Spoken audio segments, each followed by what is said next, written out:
Today, we are here to talk about video games and how they build empathy in players and why that's important.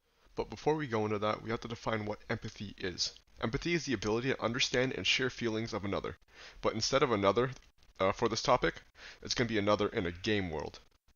This could be an NPC the game has created to talk with you, or a partner, or a team that has been with you the entire time. Building empathy to the player is not a simple task because the player has to be intrigued by not only the narrative, but also by the mechanics too. A good example of a game that builds empathy with the player is Mass Effect 2.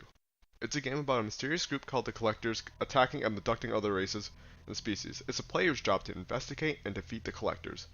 The game is able to allow the player to feel important and empathetic within the game world, not because they saved the world and everyone loves them, it's because of the expansive world and the characters that are in it.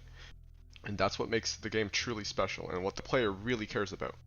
This is because each companion has their own issues and storyline. Even though not everyone can enjoy the characters that are in the game, it is a wide enough cast that everyone can find someone to relate to. This allows the player to feel empathetic about their problems because every one of them has a detailed backstory that will eventually catch up with them, and the player gets to decide whether or not they want to help them or leave them to die. And this is what makes the game empathetic, because it allows the player to choose whether or not they want to save someone's life. It's like, if they didn't really care about it, they would just let them die, and then they move on with the story. But instead, players choose to help them and try to save their lives, which is what makes the game empathetic, because it gives them characters that the players truly care about. Now to the bad. The game is known for many options and storylines the game allows the player to choose, but there's one glaring issue with the game that hinders these options. This is the Paragon and Renegade system, or the good versus bad, that the players can choose from throughout the game, changing the outcome of a scene or the relation to a character, and later on a deciding point on major choices the player is allowed to make. The idea of it sounds not too bad on paper, but the way it was implicated was horrendous, and it pretty much ruins the game for most players. This is because the game keeps count of whether or not the player chooses Paragon or the Renegade system in the dialogue options or actions, allowing certain decisions to be locked away unless they had a high enough Paragon or Renegade point. This forces the player to choose one side and not what the player actually wants to do when it comes to their choices. This does not build empathy within the player, because it forces them on a one-way track into Paragon or Renegade, and what makes it worse, it also decides how the game will end, really pushing the player to make one real decision that isn't really their own. Another good example of a game that builds empathy is Nier Automata. This is an action role-playing game where the player controls an android fighting in a war against machines in a post-apocalyptic world. And before I begin, this will include spoilers. There are many opportunities in the game to build empathy for the player, because the game, although begins rather simple and straightforward, the story becomes deeper than what was expected, further enriching the player's experience. When the players reach ending A, the game restarts at the very beginning, but not as the previous android, but the android's partner, seeing everything through his eyes. This opens a new world for the player because it opens their perspective through someone else's eyes that isn't the initial one, giving a brand new experience and feelings of the overall game world. This also allows the player to explore hidden context that was missing in the game, because every boss that was defeated is seen differently through 9S's eyes. An example of this is when they defeat Beauvoir as 9S, because when she's defeated as 2B, she just explodes. But when she's defeated by 9S, you can see why Beauvoir has become what she is now. She might be a monster in the eyes of others, but in reality, she's just a heartbroken machine that tried to change herself, so the one she admires might fall in love or even notice her in general. Although it doesn't really excuse the fact that she murdered a bunch of different androids and pinned them on a cross, it does give the player more information about what they just fought, and not just some mindless mod the developers just threw in there so the players could have something to fight. But moving on, the best example of empathy that the game is able to provide to the player is in the final fight in the credit scene. The player will have a final shoot 'em up minigame the players have to go through, and eventually they will die. It's pretty hard to not die, and then they are prompted to continue. This cycle happens over and over again until the game gives you the option to accept another's help from another player, and words of encouragement appear from the screen in the given background from other players. If the player decides to accept it, they receive extra help from other players. This will improve overall damage output and also give them extra lives, but at a drawback. Every time the player receives damage, The data of the player that's helping them is lost forever, just deleted.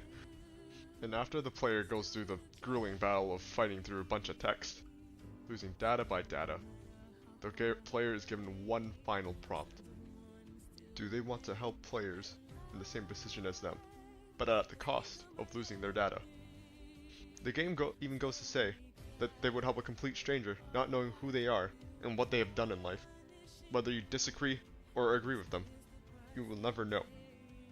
This final question is a true act of empathy for the players, because they understand what the other players are going to go through, and if they do, and they truly understand, they will most likely help them and delete all the progress that was lost. All those hours spent into the game, never to be seen again. This is truly something different in video game history, where the player actually chooses something that would help other players at the cost of them losing all the progress that was made.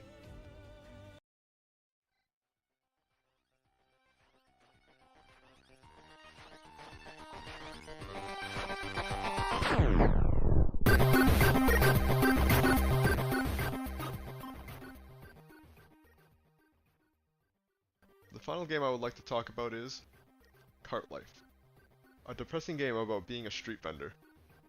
Although being a street vendor might sound pretty easy at first, it's apparently a lot harder than you think. The game plays out like Lemonade Stand, like, you know, the game where you slide all the prices for the lemonade, and then you see how much money you can make. Well, it's pretty much the same thing, if, you know, the game was given a narrative and an overarching story, and you could, you know, actually interact with the customers that you were talking to instead of, like, pressing through the fast forward button. Okay, I'm getting off topic. The game teaches the players to be more empathetic towards those less fortunate to them, and reflect the real world a lot more than we'd like to think.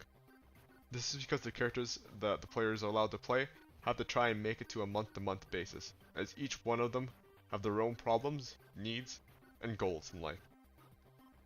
Well, out of the three characters, the one I would like to talk about is Andreas. He's a Russian immigrant that's been in turmoil for the past couple of months, and he's seeking to rebuild his life from a newspaper stand with his cat, Mr. Glembowski. The game has an emphasis on minimal handholding, which reflects how an immigrant would live like, not knowing what to do and not knowing where to go, which makes for a really confusing and scary situation. The game has a big emphasis on time management. The daylight runs short in the world, and going to the menu won't be able to stop the game from progressing. This could also reflect real life, because life doesn't stop for anyone, and if you need a breather, you gotta find your own time to do it. This might strike a chord with the older audiences, because time feels like it's only growing shorter, with life taking up a majority of their time, may it be friends or work. The game knows what it wants to express through the mechanics, and it makes for an excellent game for anyone trying to pick it up.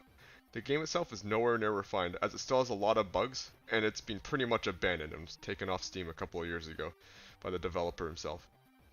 But it is now open source, so anyone can play it now. But the only issue is where to find it and how to download it, because it can get really convoluted and downright frustrating. To conclude, games have opportunities to make social change by educating players to be able to empathize with others a lot easier. Results a while back from the NPG Science of Learning revealed that for the first time in a few 2 weeks, kids who played video games designed to train empathy shared greater connectivity in brain networks related to empathy and perspective taking. And also another source that relates to this topic that kind of goes with how the narrative games can make you empathetic and also not. Aggressively violent video games, songs, films can affect our thoughts and emotions negatively, while peaceful and empathetic materials can foster empathy.